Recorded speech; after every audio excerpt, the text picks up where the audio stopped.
Bieberkopf Franz, die Papiere zur Entlassung.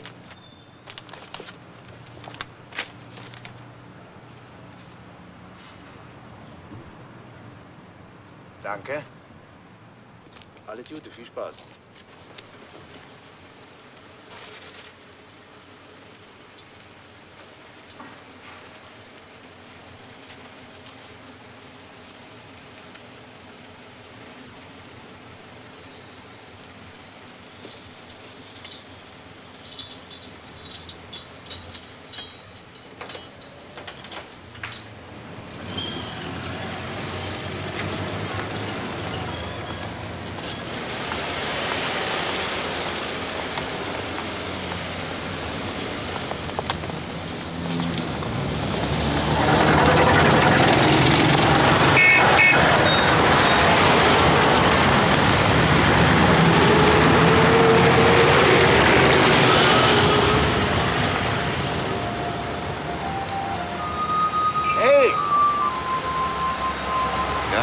Ist was? Wieso? Hast Angst? Muss keine Angst haben. Den meisten geht's jetzt nicht gut. Da fällt einer mehr oder weniger ja nicht auf. Hast es besser jetzt, wenn du rauskommst. Die andere früher.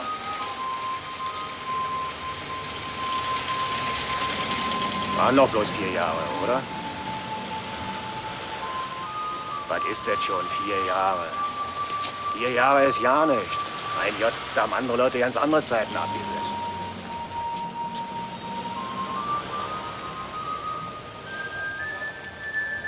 Siehst du, so einfach ist das. Man geht einfach über die Schwelle. Ist doch ganz einfach, oder? So, und jetzt probierst du es mal selber. Das Wichtigste ist, du darfst ja nicht umdrehen, wenn du weggehst. Ist nur ein Aberglaube und meistens nützt es auch nicht. Aber machen muss man es trotzdem so. Ja, aber wenn es doch nicht nützt. Der weiß schon, was man nützt und wen. Das weiß keiner. Ist ein Gesetz. Wenn einer hier rausgeht, dreht er sich nicht um, dass er nicht wiederkommen muss. Dass die meisten dann doch wiederkommen, das muss ein Geheimnis sein. Das versteht unser eins sowieso nicht. Ja, diese Menschen. Und dann die Stadt. Und die Welt und ich. Jetzt mach keine Schwierigkeiten, Junge. Wirst du schon wieder zurechtfinden. Endlich. Und vergiss nicht, du darfst da nicht umdrehen.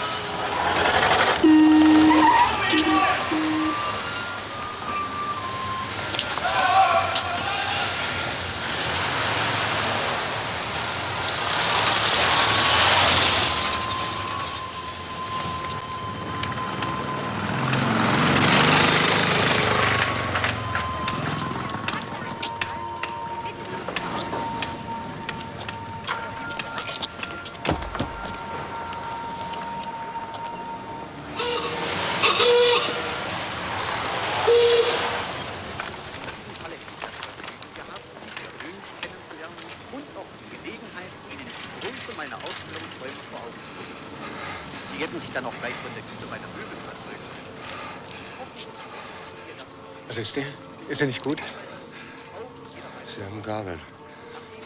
Damit stechen Sie die Fleischstücke in den Mund. Dann ziehen Sie die Gabeln wieder raus und bluten nicht. So sagt doch, ist euch nicht gut, ob da Schmerzen.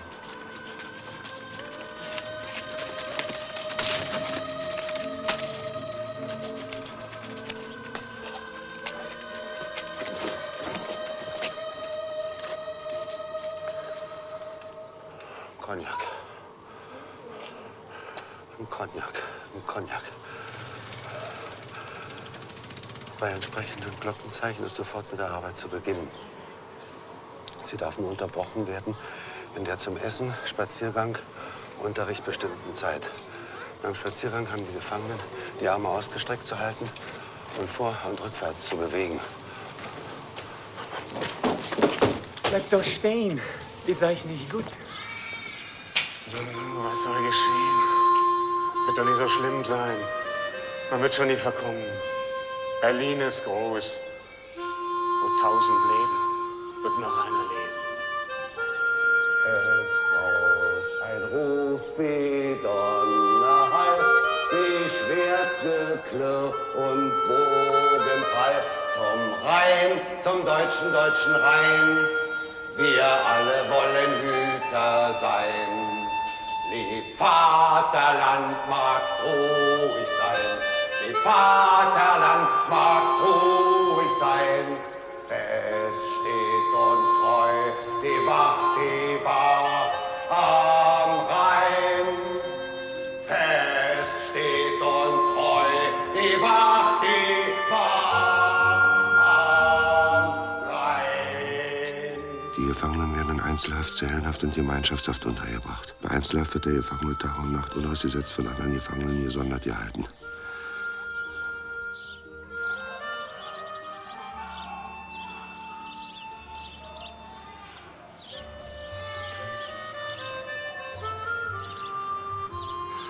Bei Zellenhaft wird der Gefangene in einer Zelle untergebracht.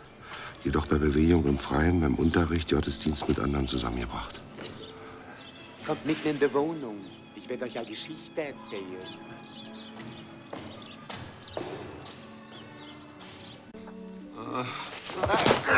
Was ist? In den Boden rennen, in die Erde rennen, todfinster ist. Um Gottes Willen, ihr seid bei fremde Leid hier. Bin auch bloß Gast. Steht auf. Seid bloß still, um Gottes Willen, wenn der Alte hört. Wir werden schon fertig werden miteinander. Mir kriegt hier keiner weg. Nee, mir kriegt hier keiner weg.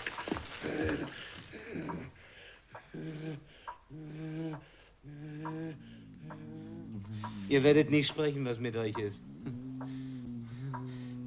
Werde ich euch erzählen. Warum er aber stöhnt und ächzt? Es heißt sich entschließen. Es muss ein Weg gegangen werden. Und du weißt keinen, Franz. Den Alten möchtest du nicht. Und in der Zelle hast du auch nur gestöhnt und dich versteckt und nicht gedacht. Nicht gedacht, Franz. Man soll nicht so viel machen von sich. Ja? Man soll auf andere hören. Wer sagt euch, dass so viel ist mit euch? Gott lässt schon keinen fallen von seiner Hand. Nun werde ich euch erzählen die Geschichte von Sanowitsch. Stefan Sanowitsch. Mein Vater selig hat uns viel erzählt. Wir waren 7 hungrige Mäuler. Und wenn es nichts zu essen gab, hat er uns Geschichten erzählt. Man wird nie satt davon, aber man vergisst. Winseln ist kostenlos. Winseln kann die kranke Maus auch. Und nun, wir wissen, dass es auf der Welt nie bloß Gold, Schönheit und Freuden gibt. Wer also war Sanowitsch? Wer war sein Vater? Wer waren seine Eltern? Bettler. Wie die meisten von uns. Krämerhändler, Geschäftemacher. Und wer war einer verhungert dabei? Ja, hat er Karten genommen und gespielt mit den Leuten. Es hat so schweres Geld gekostet. Ein Betrüger, ein Falschspieler. Der alte Sanowitsch. Aber einen Kopf hat er gehabt. Hat sich ein Gut gekauft am Ende. Ein ganzes Dorf. Und seine Kinder hat er auf die hohe Schule geschickt. Und wie er alt war, ist er ruhig und geachtet gestorben. Das war das Leben von dem alten Sanowitsch. Stöhnen kann ein krankes Kamel auch. Wenn der Vater ein Pflänzchen ist, dann möchte der Sohn soll ein Baum sein. Wenn der Vater ein Stein ist, soll der Sohn ein Berg sein. Der junge Sanowitsch, Stefan, war ein großer Redner. Schon als ein junger Mensch von 20 Jahren. Er konnte sich drehen, sich beliebt machen. Konnte zärteln mit den Frauen, vornehm tun mit den Männern. Und da ist es dem jungen Sanowitsch gegangen wie ein Wunder. Es sind überall die Menschen zugeflogen. Er hat zu allen Herzen den Schlüssel gehabt.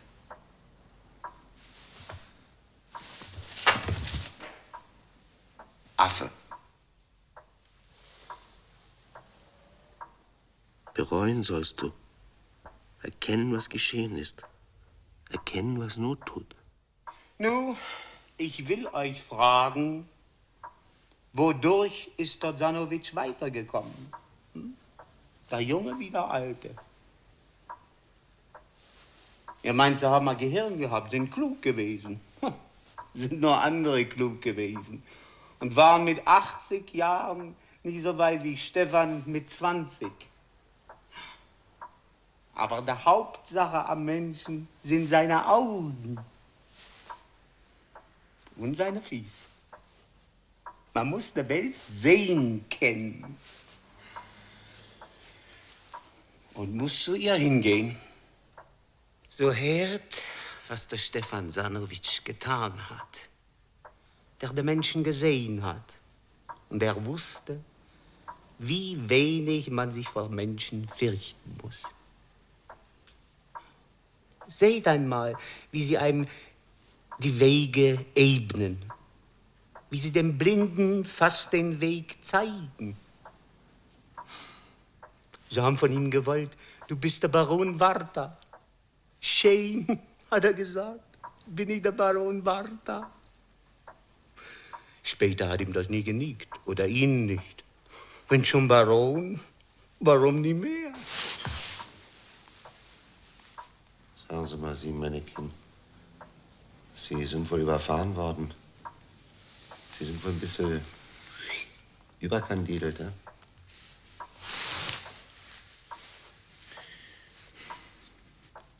Übergefahren, vielleicht. Das eine Mal bin ich Affe, das andere Mal Mischugge. Sagen Sie mal, was sitzen Sie denn hier eigentlich und quatschen mir dauernd was vor? Wer sitzt hier auf der Erde, will nicht aufstehen? Ich? Wo ein Sofa hinter mir steht. Wenn's euch stört, Herr hier aufzusprechen.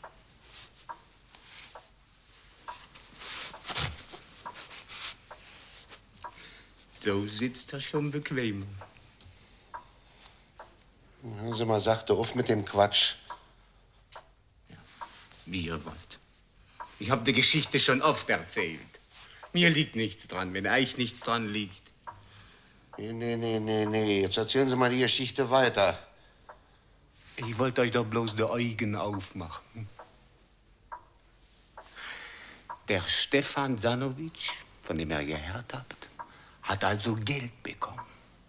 So viel, dass er damit nach Deutschland reisen konnte und frei war. Zu lernen ist von Sanowitsch Stefan, dass er wusste von sich und den Menschen.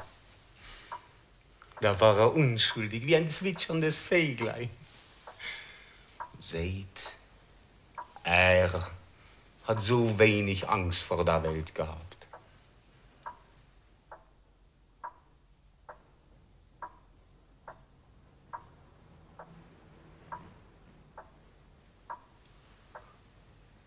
So eine Kruke wie Sie ist mir lange nicht vorgekommen.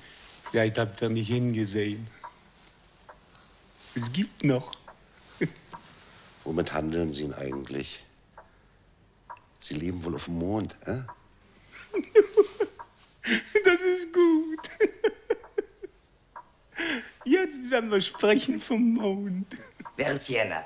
Was tust du mit Jennem, hä? Und was tust du hier, Elisa? Ich kenne ihn nicht. Er nennt seinen Namen nicht. Hast du wieder Geschichten erzählt? No, was geht's dich an? Hat er euch Geschichten erzählt, der?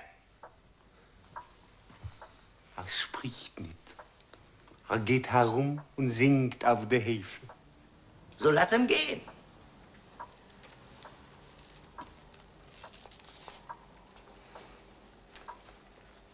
Es kümmert dich nicht, was ich tue. Ihr habt doch gehört an der Tür, was gewesen ist. Hast erzählt vom Sanowitsch. Was wirst du schon tun? Erzählen und erzählen. Wer sind denn Sie eigentlich? Wie kommen Sie denn hier eigentlich drin? Was mischen Sie sich in dem seine Sachen? Hat er euch von Sanowitsch erzählt oder hat er nicht? Er hat erzählt. Ein schwangerer Narr geht überall herum und erzählt und kann sich alleine nicht helfen. Ich hab dich doch nicht beansprucht für mich. Siehst du nicht, dass dem nicht gut ist, du schlechter Mensch? Und wenn dem schlecht ist? Gott hat dich nicht beauftragt. Schau einer an. Gott hat gewartet, bis er kommt. Alleine hat er nicht helfen gekonnt. Schlechter Mensch. Haltet euch fern von dem, hä? Er wird euch gesagt haben, wie es dem Zanowitsch und wem sonst geklickt ist in der Welt. Willst du nicht bald gehen? Hier einer den Schwindler an. Den Gutes tue, will mit mir reden. Ist es vielleicht seine Wohnung hier, hä? Was hast du wieder erzählt von Zanowitsch? Und was man lernen kann von ihm, hä? Hättest Rappe werden müssen bei uns, wir hätten dich noch ausgefittert. Ich brauch eure Wohltaten nicht. Und wir keine Schmarotzer, die am Rockschoß hängen. Habt ihr euch erzählt von seinem Zanowitsch, wie es zuletzt gewesen ist, hä? Beim Schluss? Lump, du schlechter Mensch! Hat er euch das erzählt?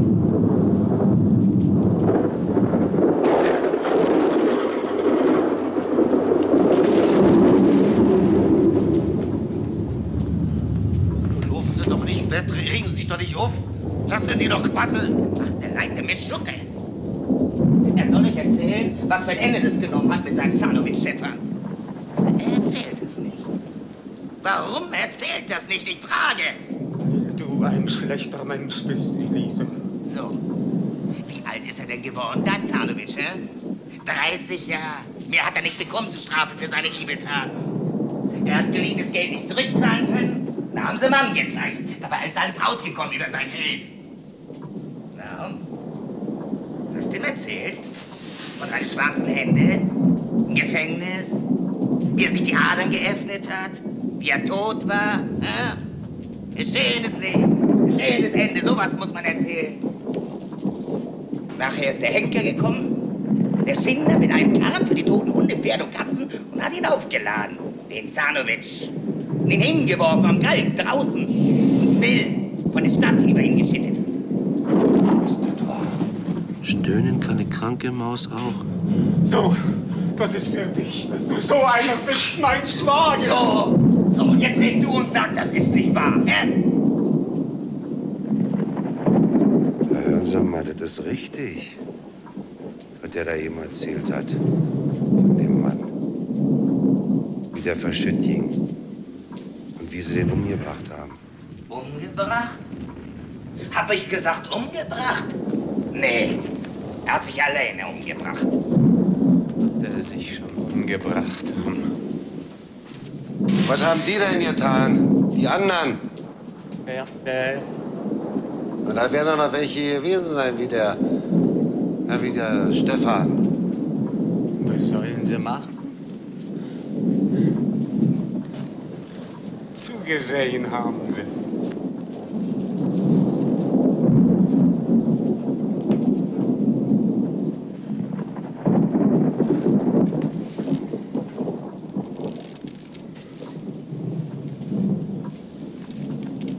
Hier. Sehen Sie mal meine Hose. So dick war ich mal. Jetzt steht's so ab. Zwei starke Fäuste übereinander. Zum Kohl am Schieben. Alles weg, die ganze Plauze ist zum Teufel.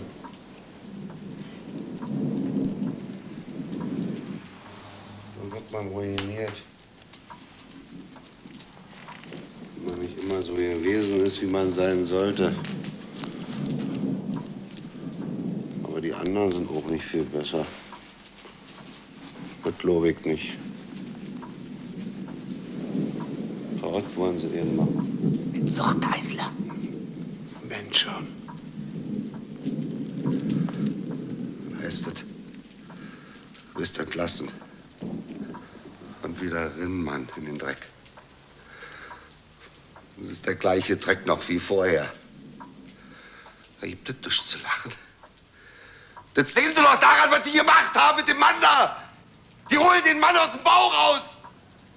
Der Schweinekerl mit dem Hundewahn. Der wirft den toten Mann ruf, wie der sich umgebracht hat. So ein verfluchter Schweinehund. Die hätten sie doch gleich totschlagen sollen. Sich so zu versündigen am Menschen, das kann sein, wie es will.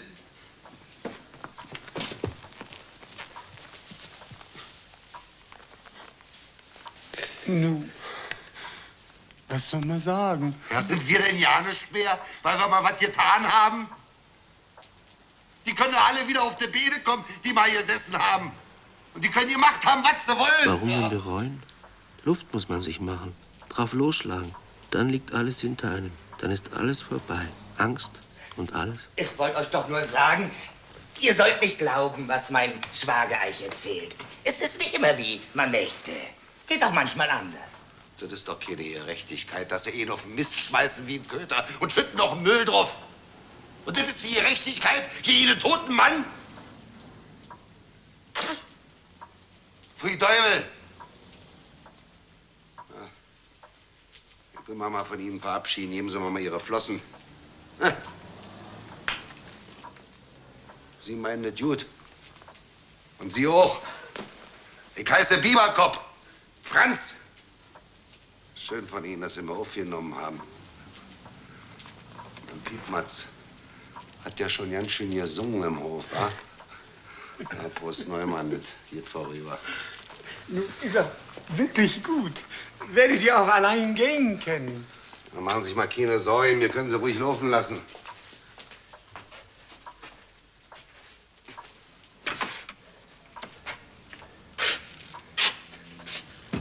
Sie haben mir noch erzählt von der Ohren und der Beine. Ich hab sie doch! Die hat man doch keiner weggehauen! Nur mal ein Cognac. Und wenn einer kommt, dann kriegt er ein paar auf die Fresse. Mal sehen, wo es einen Cognac gibt.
Interessant, könnte man ja auch mal wieder machen, aber bei dem scheiß Sauwetter ist ja auch nicht.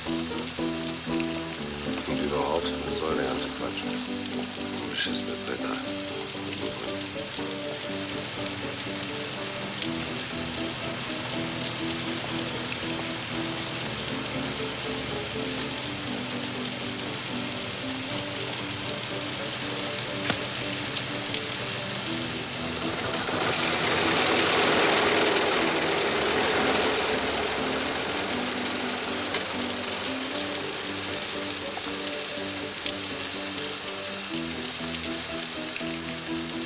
Was kostet mir denn?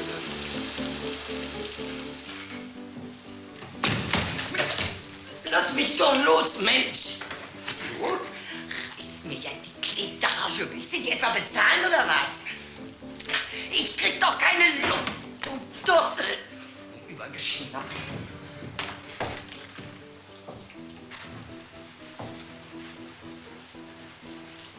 Die 3 Mark gibst du mir vorher. Das ist übrig.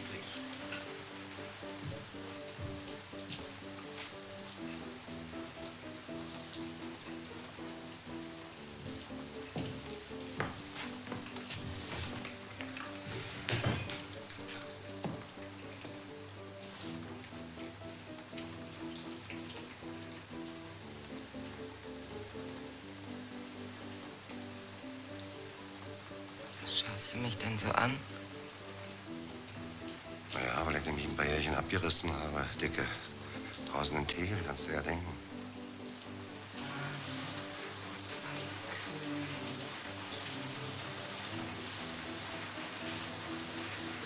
Wir hatten einander so lieb. Oh.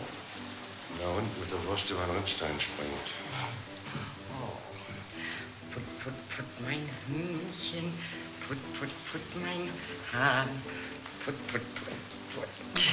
Put, put, put mein Hühnchen. Put, put, put, put, put, put mein Hühnchen. Put, put, put mein Hahn. Hühnchen. Put, put, put mein Hahn. Put, put, put mein Hühnchen.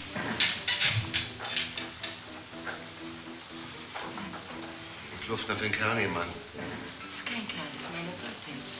Was machten die? Was soll die denn machen? Die hat ja ihre Küche. Naja, die soll aufhören rumzulaufen. Was hatten die jetzt zu laufen? Die kann nicht vertrauen. Ich gehe ja schon, ich sag's hier schon. Frau Priese, sind Sie mal jetzt ein paar Minuten ruhig?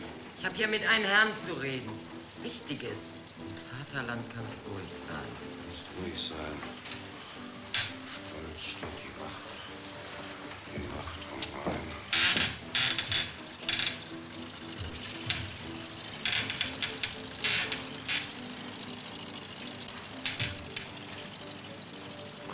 Gelbe Schuhe können auch noch gut besohlt werden. Krieg einen Löffel. Das Bräutigam macht das für 2 Mark, wenn sie nichts dagegen Brauchst du Nudeln, Ich schnapp Fräulein? hier schon nicht weg. Krieg Nudeln, Kannst sie auch Fräulein. braun färben. Kann ich runter? Bluse. Fall ich Ist auch auf? nur ein oller Lappen. Gerade Kochst gut du als Suppe? Kaffeewärmer. Fräulein Dann Stein? müssen die Bänder Krieg aufgebügelt einen Löffel. werden. Fräulein Ich muss Stein. gleich der Frau Priese sagen. Brauchst du Die Nudeln? hat sicher noch Feuer. Fräulein Was Stein? kocht die eigentlich heute?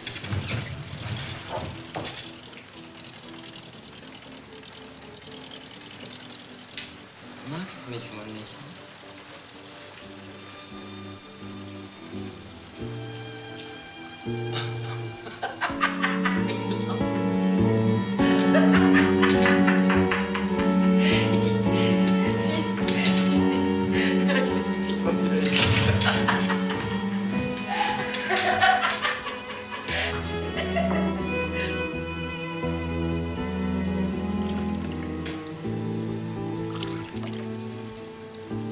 Na, nun wirst du doch nicht gleich bei mir weinen. Gleich komm ich und bring was Gutes. Dann wird alles wieder gut.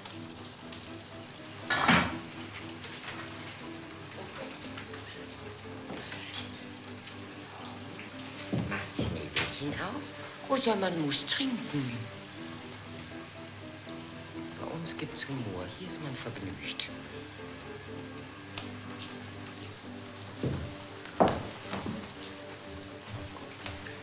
Mach noch mal 60 Fälle. Komm, großer Mann.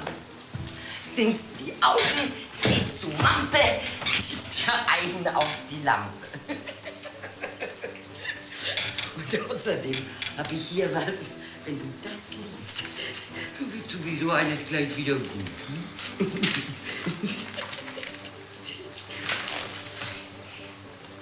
Die sexuelle Potenz kommt zustande durch das Zusammenwirken erstens des innersekretorischen Systems, zweitens des Nervensystems und drittens des Geschlechtsapparates. Die an der Potenz beteiligten Drüsen sind Hirnanhang, Schilddrüse, Nebenniere, Vorsteherdrüse, Samenblase und Nebenhoden. In diesem System überwiegt die Keimdrüse. Durch den von ihr bereiteten Stoff wird der gesamte Sexualapparat von der Hirnrinde bis zum Genitale geladen. Der erotische Eindruck bringt die erotische Spannung der Hirnrinde zur Auslösung. Der Strom wandert als erotische Erregung von der Hirnrinde zum Schaltzentrum ins Zwischenhirn. Dann rollt die Erregung zum Rückenmark hinab. Nicht unbedingt. Denn ehe sie das Gehirn verlässt, muss sie die Bremsfedern der Hemmungen passieren. Jene vorwiegend seelischen Hemmungen, die als Angst vor Blamage. Aber ich kann doch nichts dafür. Ich krieg noch die 60 Pfennig für die 2 Mampe.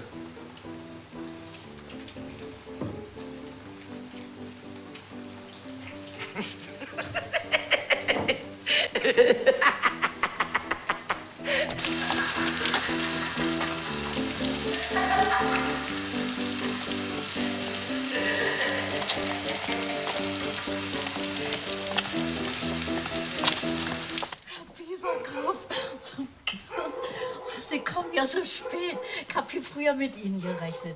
Das Fräulein Eva hat ihre Miete bezahlt und hat gesagt, dass sie heute kommen, aber viel früher.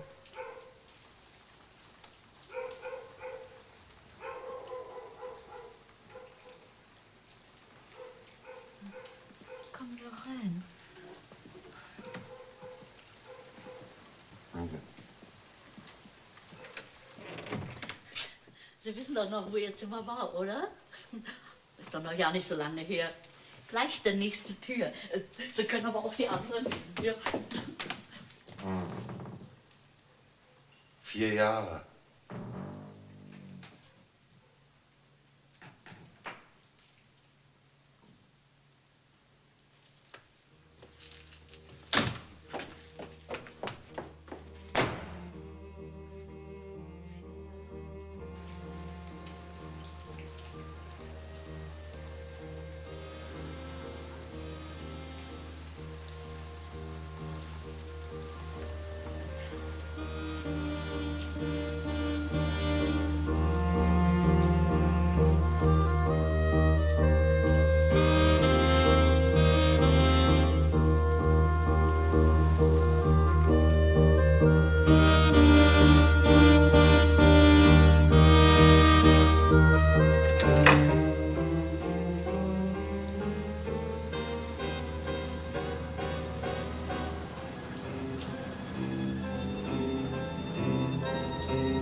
Du, Franz?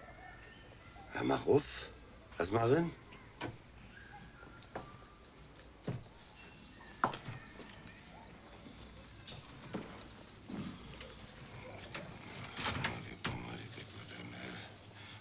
Ich hab einen Zornsfaden auf der Zunge.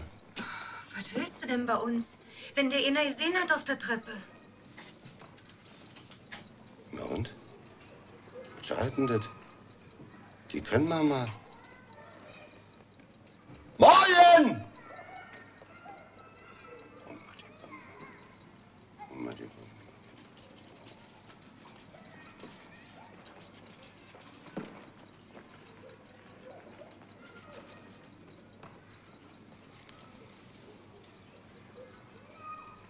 Oh, Zwirnsfaden an der Zunge. Geht nicht runter. Weiß nicht. Bis an dem das Gefühl an der Spitze.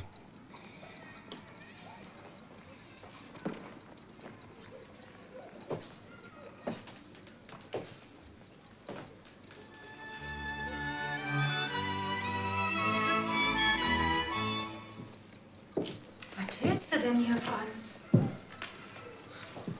bist wohl verrückt.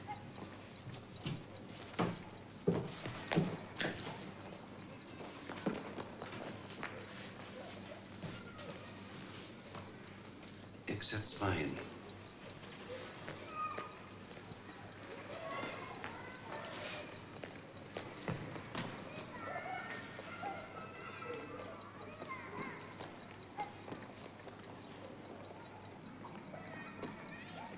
Ich hab mal gegeben mit Herz und mit Hand.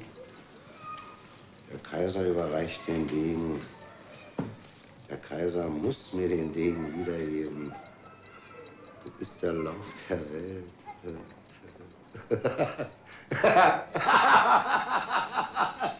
Mensch, wenn du nicht gehst, schrei Hilfe. Ich ruf den Überfall. Ja, warum denn?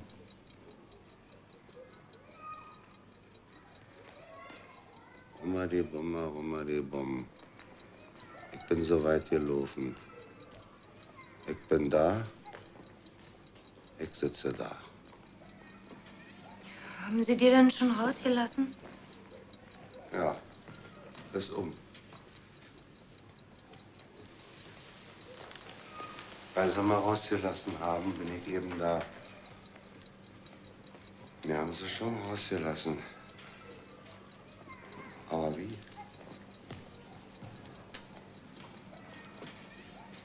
Die Trompete ist zerbrochen. Ist vorbei. Was willst du denn, Mensch? Ist denn was los? Franz, ich schrei. Lass mal los. Karl kommt gleich. Karl muss jeden Augenblick kommen. Mit Ida hast du auch so angefangen.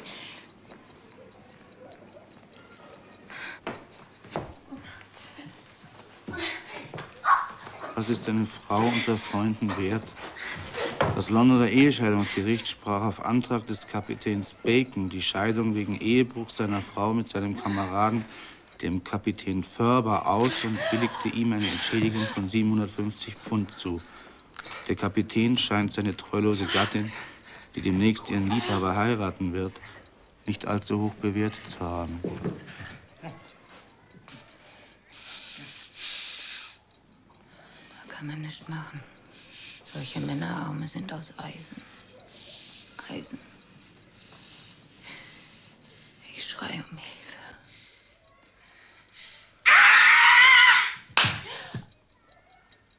Franz. Oh Gott.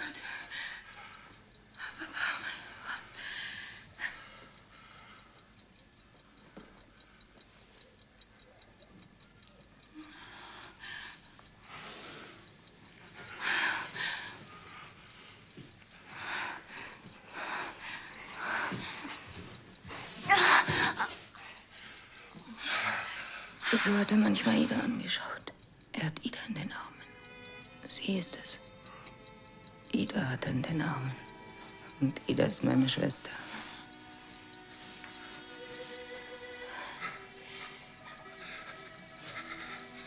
Da ist keine schreckliche Schlägerei mehr. Keiner rumsumpfen. Da ist kein Gefängnis mehr. Das sind Paradiesgarten. Mit Brillantfeuerwerk. Kein Haus, keine Schwerkraft, Zentrifugalkraft. Es ist verschwunden, versunken, ausgelöscht, die Rotablenkung der Strahlung im Kraftfeld der Sonne, die kinetische Gastheorie, die Verwandlung von Wärme in Arbeit, die elektrischen Schwingungen, die Induktionserscheinungen, die Dichtigkeit der Metalle, Flüssigkeiten, der nichtmetallischen festen Körper.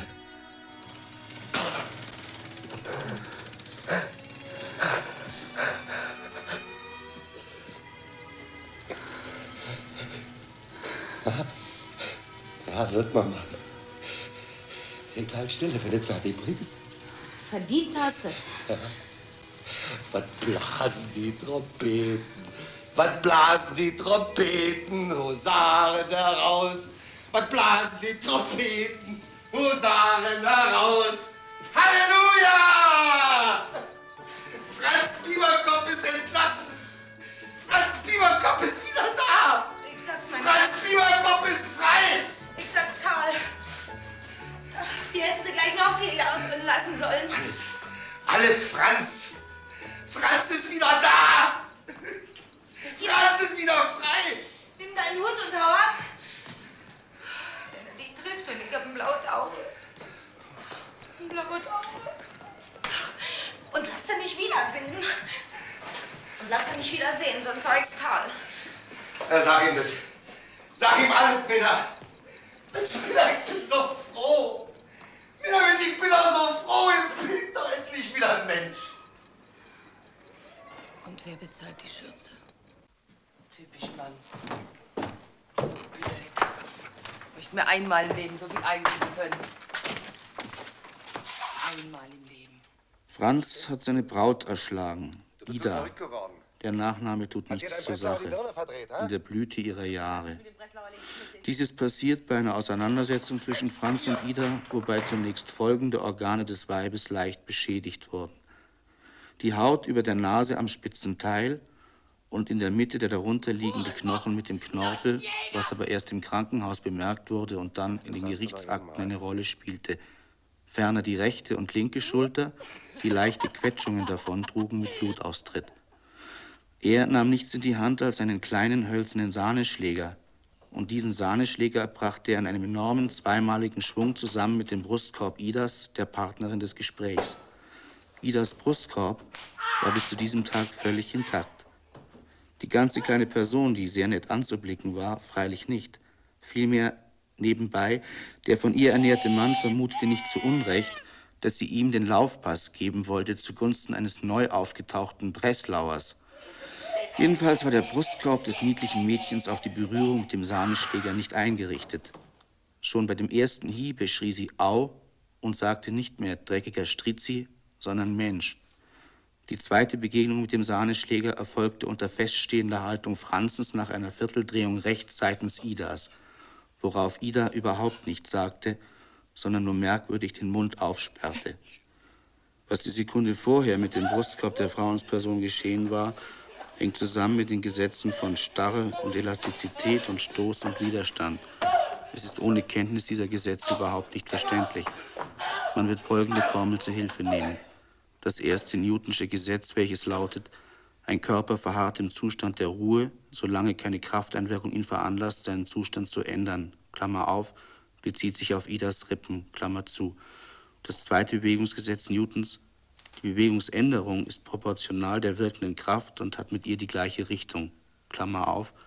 Die wirkende Kraft ist Franz, beziehungsweise sein Arm und seine Faust mit Inhalt, Klammer zu.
Neu-Genzlinger Straße 36 bittet um Ihre Aufmerksamkeit.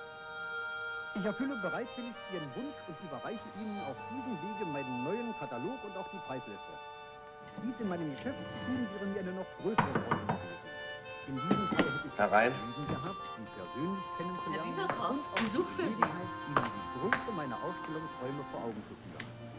Sie hätten sich dann auch gleich von der Güte meiner Möbel überzeugen. Hoffentlich geben Sie mir dazu noch Gelegenheit oder mein Mitarbeiter.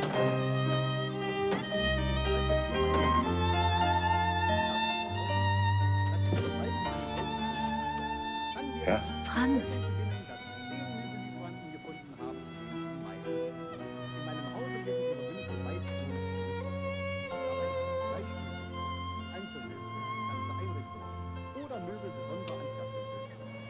Seit dem Bestehen meines Hauses, also seit 27 Jahren, habe ich stets Wert darauf gelegt, nur so zu verkaufen und zu liefern, dass ich mit einer Weiterempfehlung meiner Kunden, Tag, Franz. Kollegen und Verwandten rechnen konnte. Tag.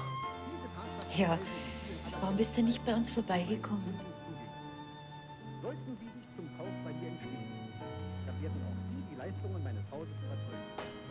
In jedem Falle bleibt Ihnen die Entscheidung vorbehalten. Doch wäre ich Ihnen sehr dankbar, wenn Sie meine Einladung zur Besichtigung meiner sehenswerten Ausstellungsräume folgen würden. Sie sind mir jederzeit herzlich willkommen.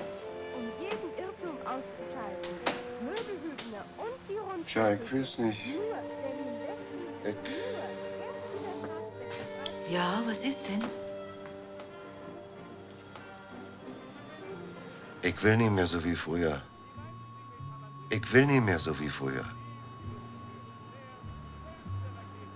Ich will nicht mehr so wie früher. Ich will nicht mehr so wie früher.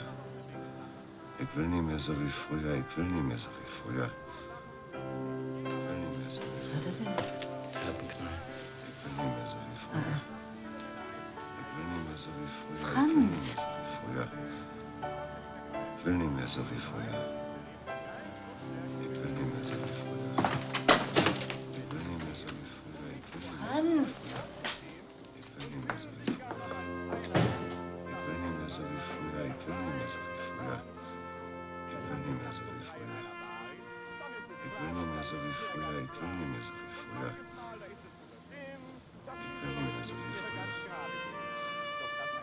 Ich will nicht mehr so wie früher. Ich will nicht mehr so wie früher.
Du sollst deiner Wege gehen, Mensch. Ich hab's doch gesagt. Aber Minna, das sind doch bloß die Schürzen. Was ist mit Schürzen? Das sollst du doch nicht aussuchen. Dein geklaute Zeug kannst du alleine behalten.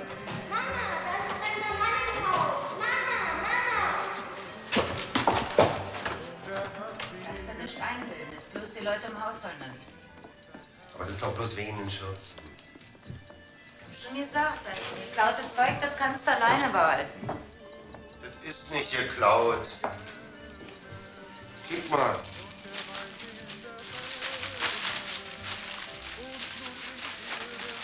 Wirklich nicht geklaut. Wirklich, Minna.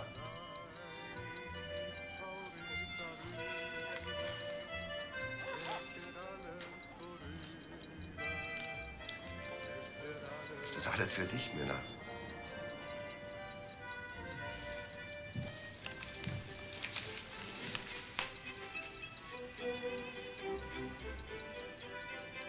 Ich freue mich, Minna. Ich hab mich schon den ganzen Tag gefreut. Ich hab heute Nacht von dir geträumt.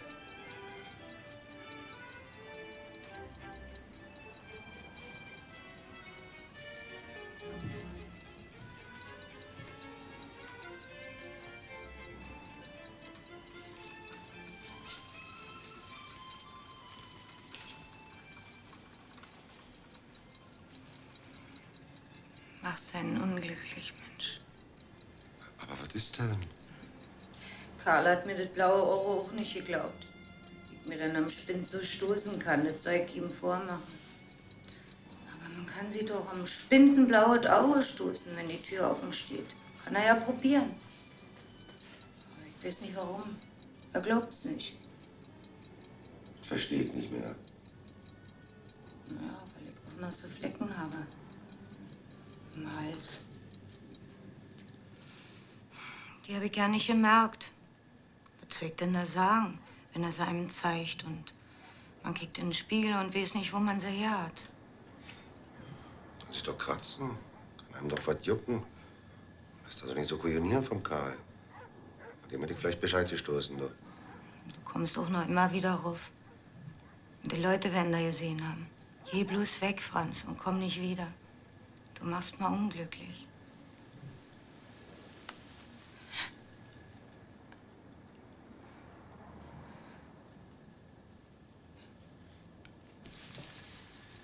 Nun je, Franz. Soll es nun schon wieder losgehen? Warum denn?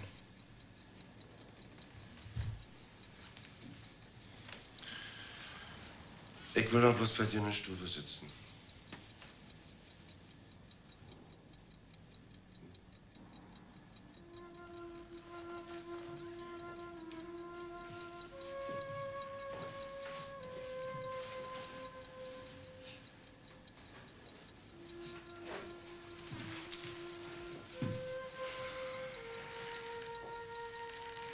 Willst du?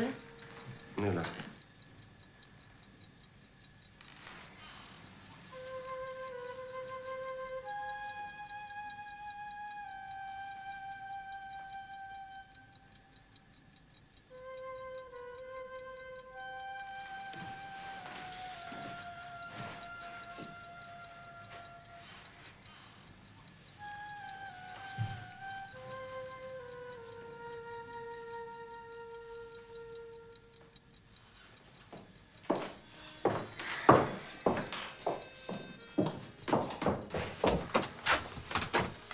Komm nicht wieder, Franz.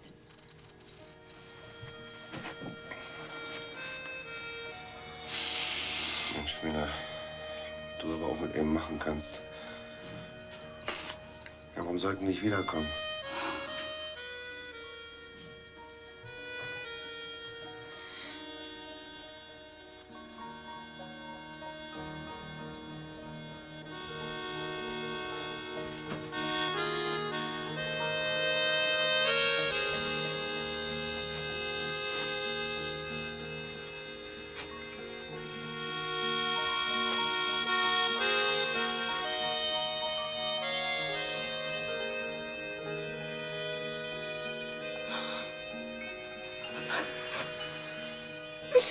Na gut, dann komme ich eben nicht wieder.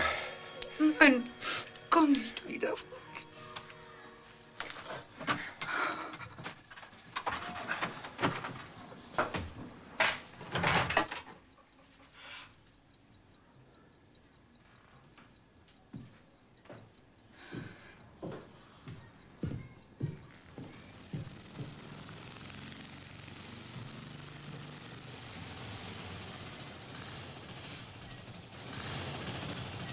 Franz?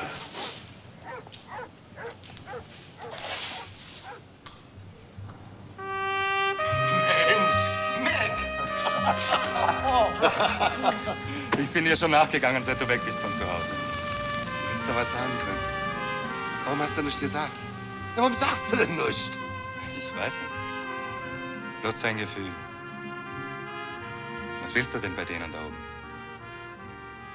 Ist doch die Schwester von der Ida. Na klar sind die Schwester von der Ida. Und noch was? Dass du noch nicht genug hast von alledem. Doch, bin ich fertig mit. Aber ich habe nicht anders gekonnt. Ich weiß selber nicht, warum. Aber was ich gemacht habe, das habe ich machen müssen. Das war nötig für mich. Verstehst du? Naja. Du musst es ja wissen. Ja, das muss ich wissen. Und jetzt gehen wir zusammen ihn trinken. Haben lange nicht mehr zusammen getrunken, wa? Ja, ist schon ziemlich lange her. Ja. Genau 4 Jahre und ein paar Tage.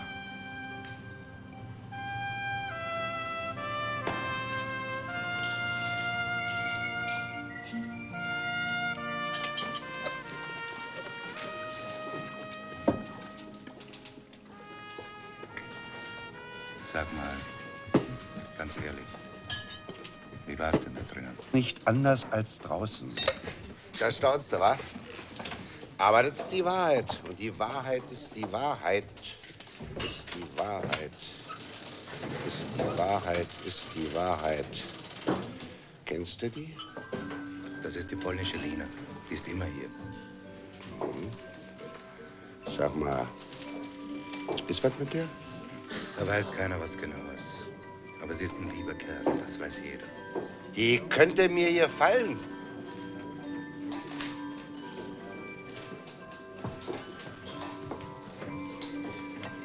Sag mal, Ist wirklich nichts Bestimmtes mit dir? Nee, wirklich nicht. Die lebt.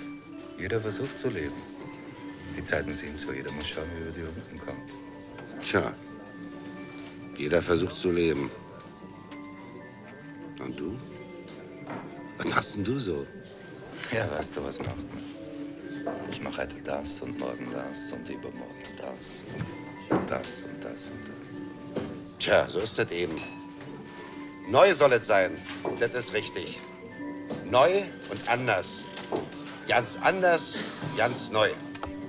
Jeder wird mal vernünftig.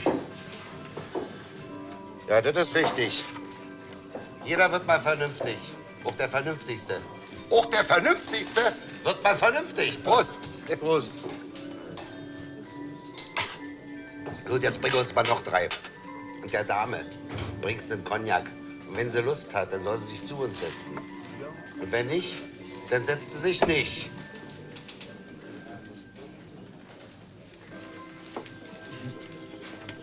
Hey, Lina. Der ist für dich, Lina. Von dem Herrn da. Wenn du willst, trinke ihn und mach dir weiter nichts draus. Wenn du Lust hast, setz dich dazu. Was ist denn? Willst du nicht anstoßen? Später.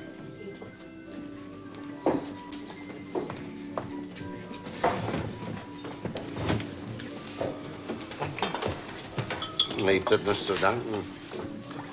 Danken tut man erst hinterher oder man kann es auch lassen. Das bedeutet nicht viel.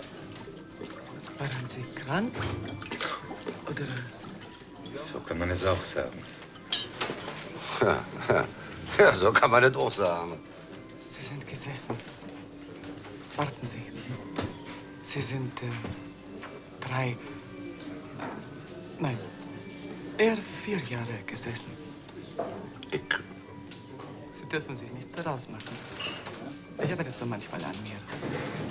So Dinge, die sehe ich. Ich weiß auch nicht, wie das passiert bei mir. Aber da sehe ich etwas. Und am Ende, da habe ich recht gehabt. Na, 4 Jahre, Thiel. Sehen Sie, nun ist alles wieder gut. Zum Wohl. Prost.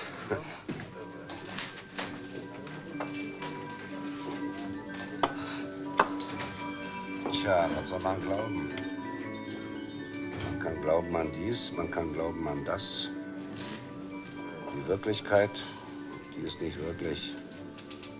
Die wechselt beständig. Jeden Tag so, den anderen Tag so. Tja, 4 Jahre. Ist nicht viel los mit 4 Jahren.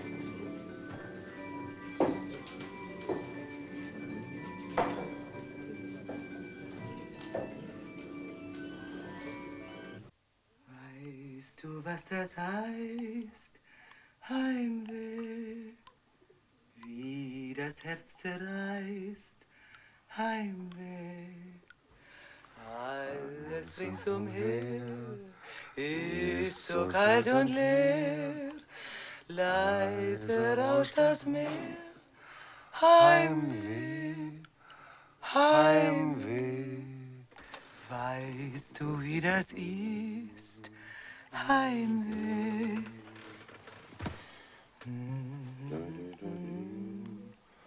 Heimweh. Heimweh.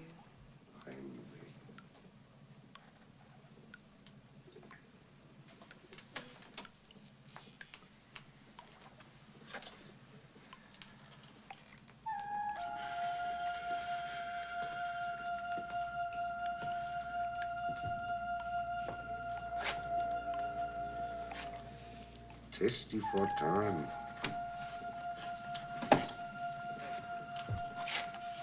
Wo hast du denn das her? Ach, das. Das war einer der Tiere gewesen, ich weiß nicht genau. Vielleicht 10 oder 20 Tage. Der hat das genommen.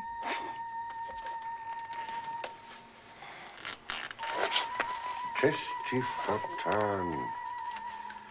Testi Fortan, geschütztes Warenzeichen Nummer 365.635, Sexualtherapeutikum nach Sanitätsrat Dr. Magnus Hirschfeld von Dr. Bernhard Shapiro, Institut für Sexualwissenschaft, Berlin. Die Hauptursachen der Impotenz sind a. ungenügende Ladung durch Funktionsstörung der innersekretorischen Drüsen, b. zu großer Widerstand durch überstarke psychische Hemmungen, Erschöpfung des Erektionszentrums. Wann der Impotente die Versuche wieder aufnehmen soll, kann nur individuell aus dem Verlauf des Falls bestimmt werden. Eine Pause ist oft wertvoll.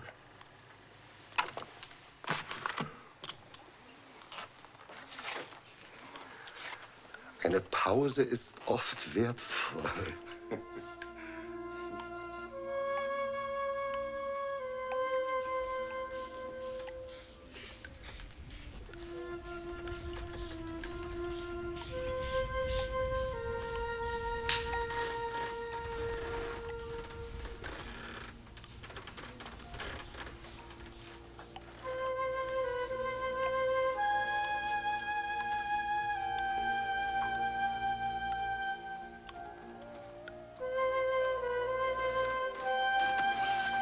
Ah!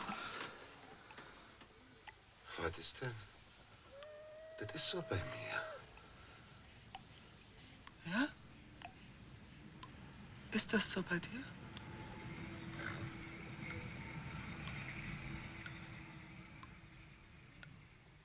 Ja.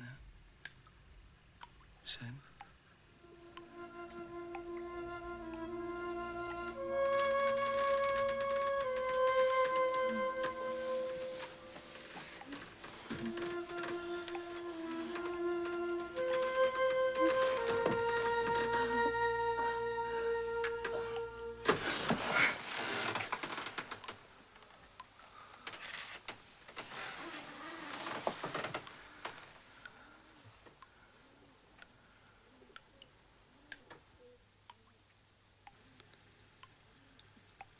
Ja?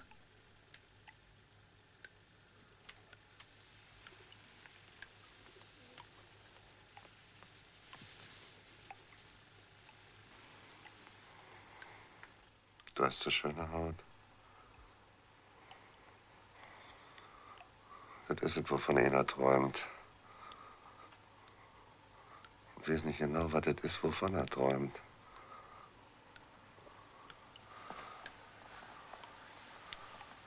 Und deine Ohren, wo die Haare anfangen. Und dein Lächeln. Und wie du mal ankiekst. Das hast du gespürt.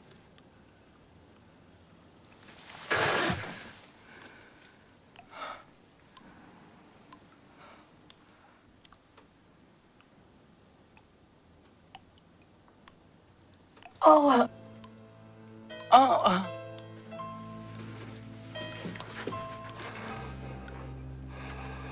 Ob das vielen so geht, dass sie nicht wissen, was das ist, wenn sie träumen, wovon sie träumen. Wenn sie da liegen mit geschlossenen Augen und träumen.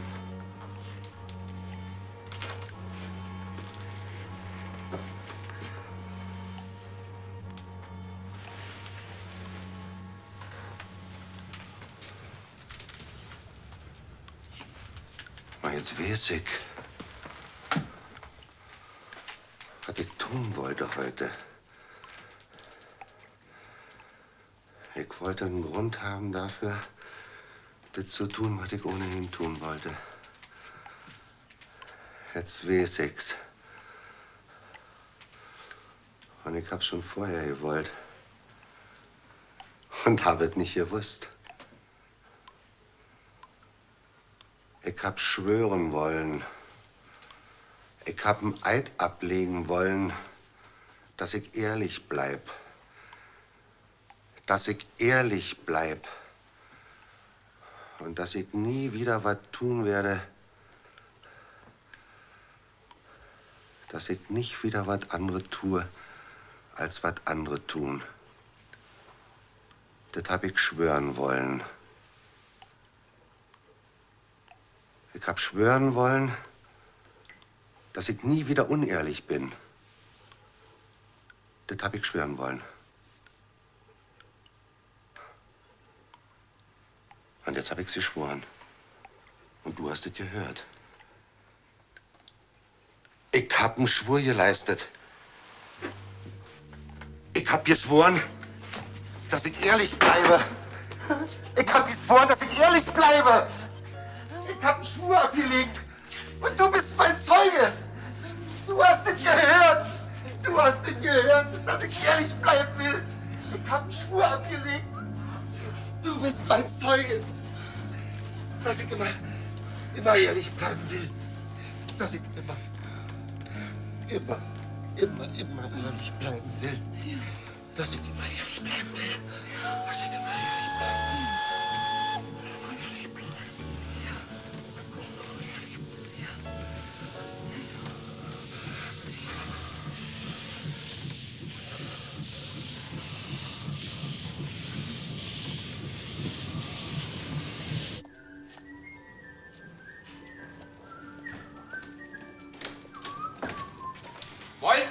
Und Franz, ich dachte schon, du kommst nicht mehr.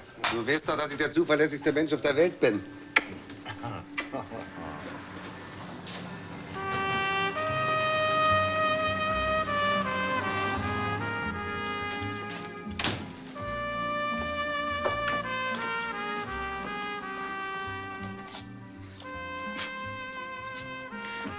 Was Teufelchen vormittags, bleibt Teufelchen nachmittags.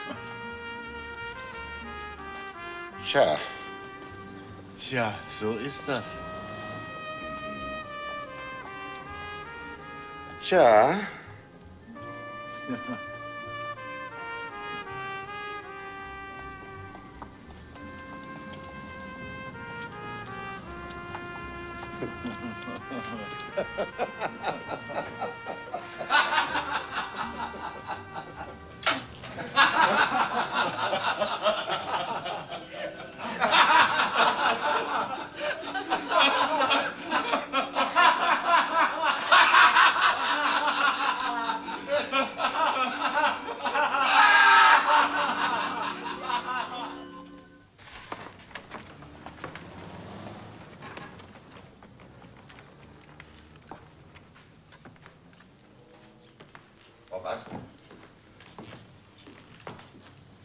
Frau Baas!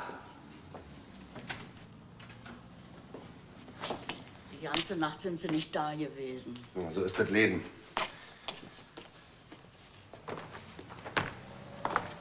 Das ist Lina, Frau Bast. Ganz einfach Lina.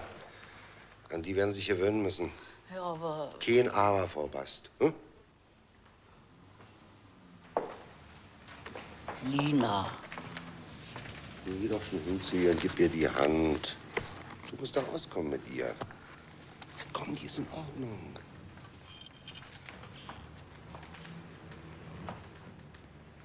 Ich heiße Lina. Und wie es gekommen ist, kann ich nicht sagen. Aber ich mag ihn, den Franz. Und sonst? Sonst? Es ist nur... Ich mag ihn. Das ist alles. Ja. Wenn sowieso nichts mehr zu ändern ist. Herzlich willkommen.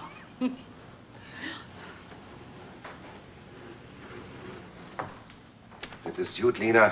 Das ist wirklich sehr gut, dass die dich mag. Wen die mag, der ist in Ordnung.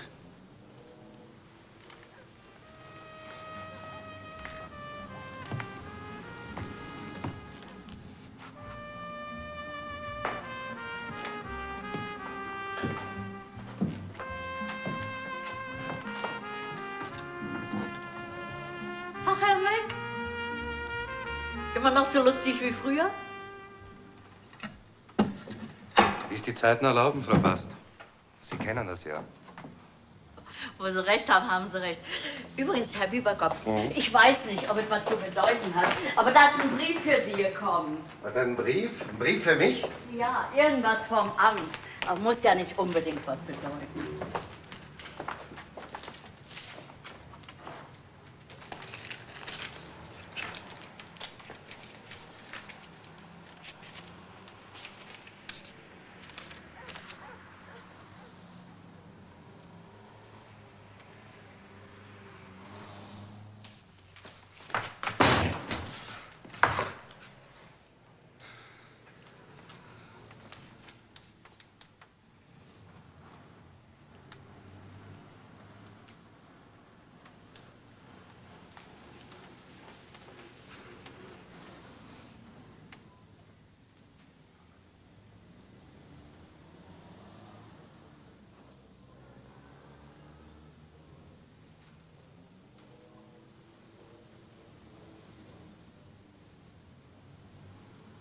In Sachen Franz Bieberkopf.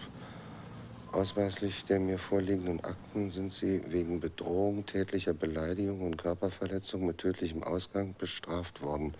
Mithin als eine für die öffentliche Sicherheit und Sittlichkeit gefährliche Person zu erachten.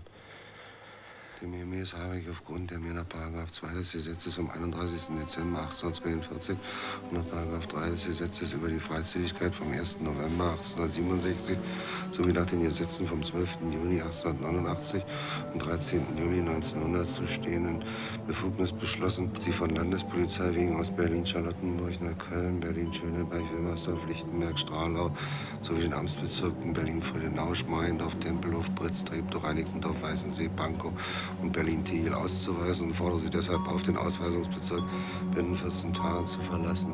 Mit dem Eröffnen, dass wenn sie nach Ablauf der erhaltenen Frist im Ausweisungsbezirk noch getroffen werden oder dorthin zurückkehren, gegen sie aufgrund des Paragraphen 132 Nummer 2 des Gesetzes über die Allgemeine Landesverwaltung vom 30. Juli Q2 E 1883 eine Geldstrafe von zunächst 100 Mark oder im Unvermögensfalle eine Haftstrafe von 10 Tagen festgesetzt und vollstreckt werden wird.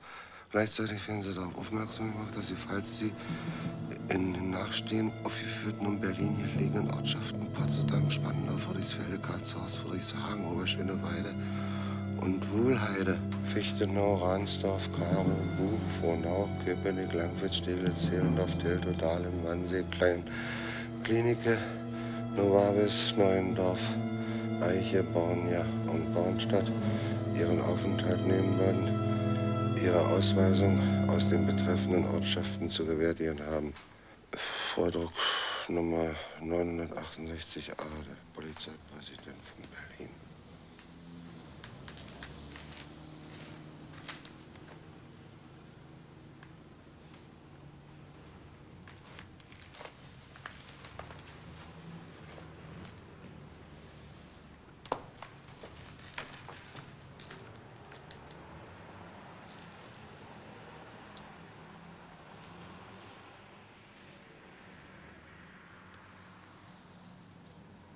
Musst nicht so gucken, wo ich dich lieb hab.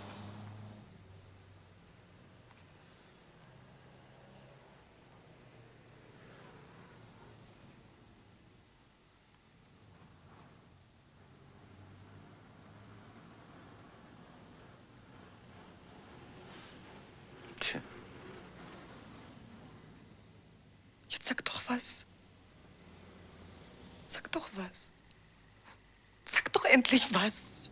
Ja, was soll ich denn sagen? Was soll ich denn sagen?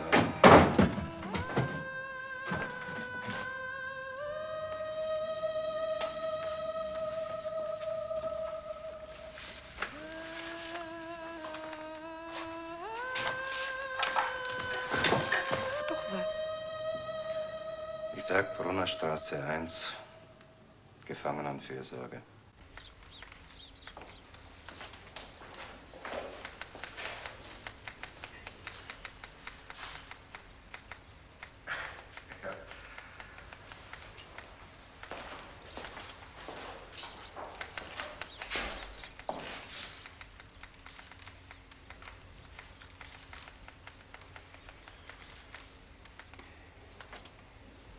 Also gut, dann schreiben Sie. Herr Franz Bieberkopf hat sich unserer Schutzaufsicht unterstellt. Wir werden nachforschen, ob Sie arbeiten. Und Sie haben sich bei uns einmal im Monat vorzustellen. Jeden Monat. Ist in Ordnung. Wir werden nachforschen, ob er arbeitet. Und Herr Bieberkopf hat sich zudem verpflichtet, sich jeden Monat bei uns vorzustellen. Ja, auf Wiedersehen. Auf Wiedersehen und halten Sie sich an unsere Abmachung. Vergessen die Angst, vergessen Tegel und die Rote Mauer und das Stöhnen und was sonst. Weg mit Schaden, ein neues Leben fangen wir an. Das Alte, das ist abgetan. Franz Bieberkopf ist wieder da und die Preußen sind lustig und rufen Hurra.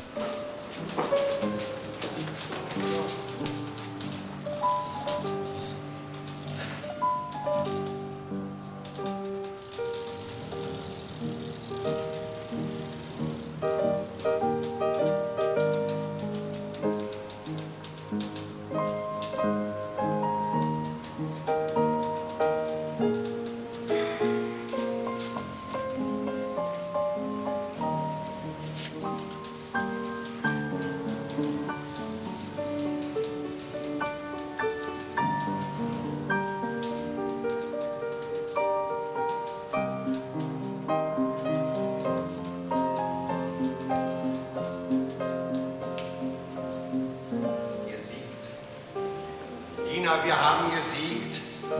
Hast du verstanden? Wir haben gesiegt!